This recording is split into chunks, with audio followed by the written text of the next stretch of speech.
What's something that was designed for the use of one sex but is now predominantly used by the other?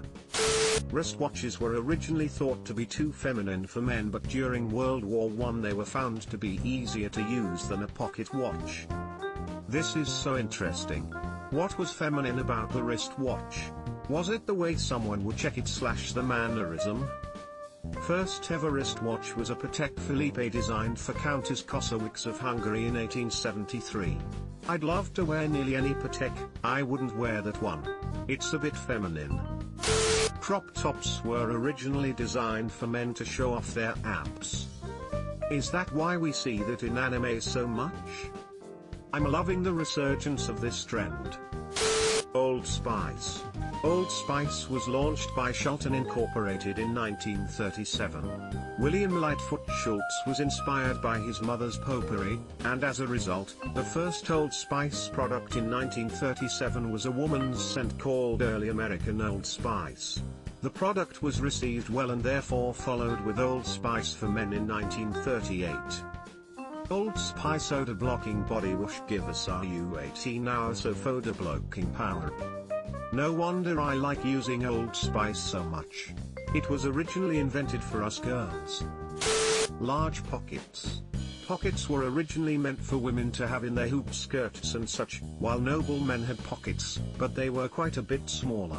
Now women have practically no pockets and men can literally fit a water bottle in their pants. I don't like to brag, but thanks for noticing, winking face. I feel bad BC whenever I talk to girls I know about. Just put X in your pocket, they say. You think these pockets are real? And then here I am with enough pocket space to fit my whole iPad Lamau. Marlboro cigarettes. Before the Marlboro Man became an icon of rugged masculinity, they were marketed towards women. They even offered red-colored filter ends that would hide lipstick marks. Hence Marlboro's iconic red and white branding. The filter in cigarettes was originally considered girly and guys would stick with cigars or pipes, for the most part. Victoria's Secret was originally supposed to be a place for men to buy clothes for their wives without feeling embarrassed, but now it's almost exclusively shopped at by women. I remember the first time I ever paid any attention to a Victoria's Secret store. It was at a mall in the Dallas area. There were over a dozen men standing out front, presumably waiting for the women they were with to finish shopping inside. They looked like a police lineup. Even then, at the age of I don't know, maybe 11 years old, I thought it was weird.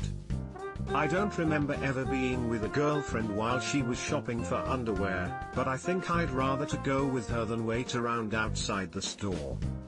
Edit, one point of clarification, this was back in the 1990s when virtually no one had phones with them all the time.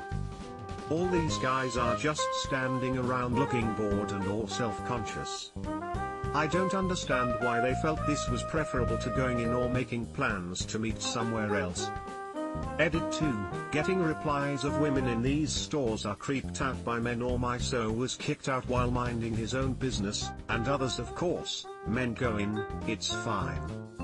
So moral of the story, some underwear store patrons / employees assume men are perverts, and some don't. I've no idea how I would react if I were kicked out of a place like Victoria's Secret just for being male. I would not be happy about it, but I don't imagine arguing would help.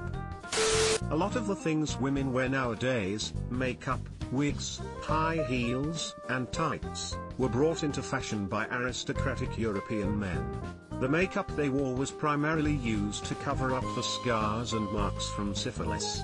Edit to add, the kind of makeup I'm talking about is face powder, face paint, rouge, lipstick, and beauty marks. Clearly, other kinds of makeup have been worn for centuries. And ironically, the prolonged lead exposure led to skin falling off faces. Not pretty. Yep. High heels were shoes for men riding horses. Women wore those to look more manly. It's funny how the opposite is assumed now. Women didn't used to be allowed to ride horses at all, or had to ride side saddle because of their dresses. In 2002, when filming the Lord of the Rings trilogy, the production crew couldn't find enough skilled equestrians to be extras, because it was mostly women who still rode recreationally. Most of the Rohirrim in the movies are actually just like Owen, women pretending to be men. There are some wonderful photos from the Rowan sets, of gangs of women on horseback wearing fake beards and grinning in glee. I love stumbling upon a Lord of the Rings fact. Names. Baby names traditionally used for boys will transfer over to girls, never the other way. As soon as a boy's name becomes more frequently used by girls, it ceases to be given to boys. Names like Sydney, Carol, Avery, Shirley, Allison, Robin, Whitney were all originally boy names. Edit. I changed it so the list didn't appear conclusive. I did not want to give that impression. There's lots of other names. So was Leslie and Ivy. I've met one or two male Sydneys, Madisons, and Morgans. But it's very unusual.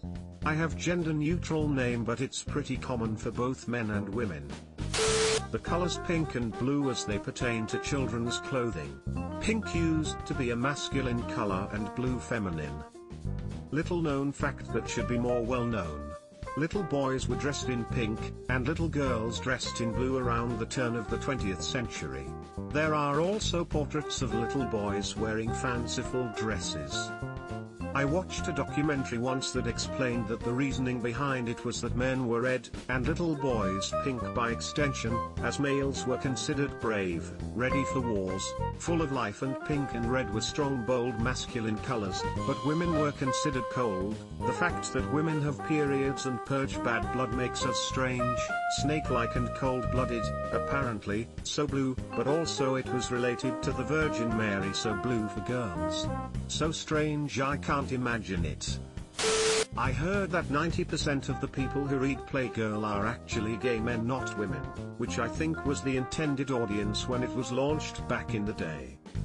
I used to work on refrigeration equipment, and one of our clients was a chain of strip clubs run by old-school Italian guys, which means they were associated with exactly who you think they're associated with.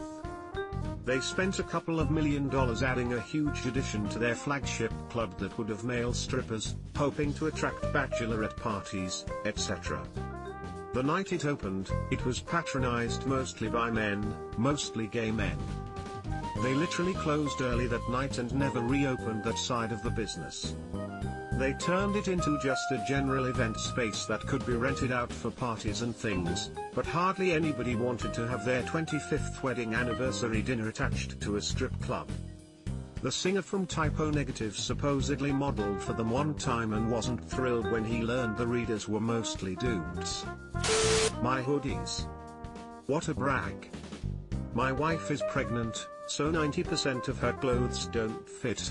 I've lost half of my closet. I only hope I get all of it back after the baby is born, but I'm afraid she will decide that she loves them and keep them. Kleenex was originally marketed as women's makeup cleaner, but they started complaining because guys were always sneezing into their tissues. Sneezing. It's even sillier than that. They were designed as gas mask filters, and Kleenex had a ton of them left after World War II, so they sold them as makeup removers, which then became popular as disposable handkerchiefs. Knitting wasn't exactly designed for either sex, but it used to be done by the men of society, with knitting guild systems and structured apprenticeships. It wasn't until the Victorian era that it was taken up by women. I feel like this may be mixing personal knitting and professional knitting. Many professional industries are male-dominated even when women are the primary makers domestically. The French Revolution would like a word with you. Subscribe for more hot Reddit takes in your inbox, guaranteed.